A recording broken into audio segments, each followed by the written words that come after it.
So I think there's a lot of different levels of what we're trying to achieve with this course. One is just for the students to register the fact that the education they receive at Muhlenberg has a lot of connections, right? And we set them in a space where we want them to register the fact that religion studies and ecology and sustainability are actually can be very deeply connected.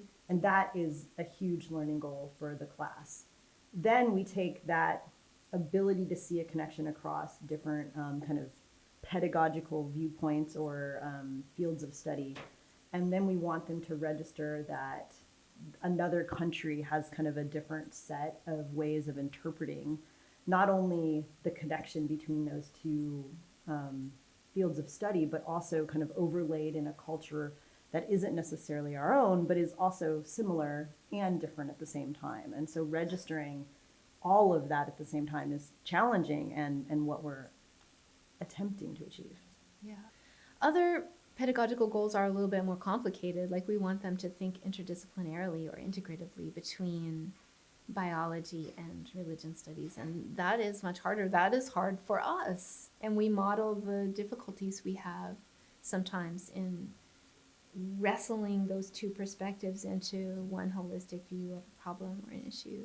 But I think that's okay. Mm-hmm. And I think that's part of the beauty of this experience is that we're all wrestling together, trying to make a holistic view for ourselves. The goal for the students is to be able to register the fact that they'll understand whatever that element is or whatever that topic is more. They'll never understand it completely. Nobody can understand them completely, but they'll understand it more holistically if they look at it from multiple angles and see where the cross connections are. And that's really the quintessential element of integrative learning, which is the core of MILAs here at Muhlenberg College. Yeah, busting boundaries also for them in terms of cultural exposure and cultural sensitivity and their own confidences in traveling. Mm-hmm. A lot of these students have never been outside of the United States.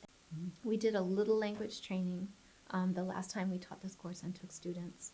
A professor came for an hour. We had a Mellon grant to fund it, and she worked with the students once a week for an hour. Mm-hmm. And they learned, how to converse a little bit and how to write their names. And I think that little bit of language ability was also helpful to them developing a confidence and feeling comfortable, not such an outsider. So yeah, I think that goal of busting boundaries for them is something that we are able to accomplish.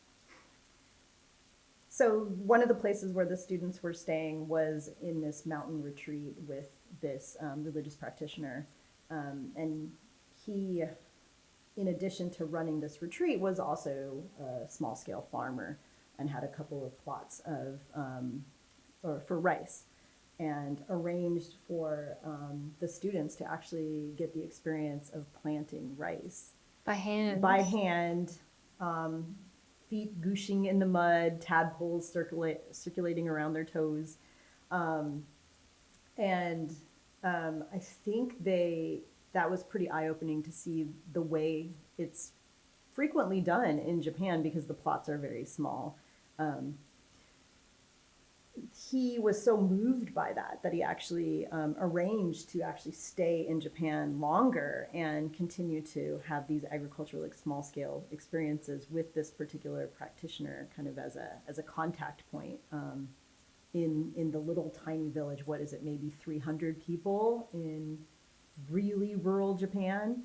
And yeah, I think that probably changed his life in a lot of ways. Yeah. After we returned and they went back to the rest of their curriculum, they realized that they were being able to take what they learned in the Mila into their other classes. And so they applied to present a poster at the Asian Network Conference and were able to stand with their poster and reflect on the Mila experience. And I heard that was a really, was great for them to learn how to give a poster presentation and help them clarify for themselves what they had learned from the course. And then they also got to attend the conference and see what Asian studies is like out there in the wild.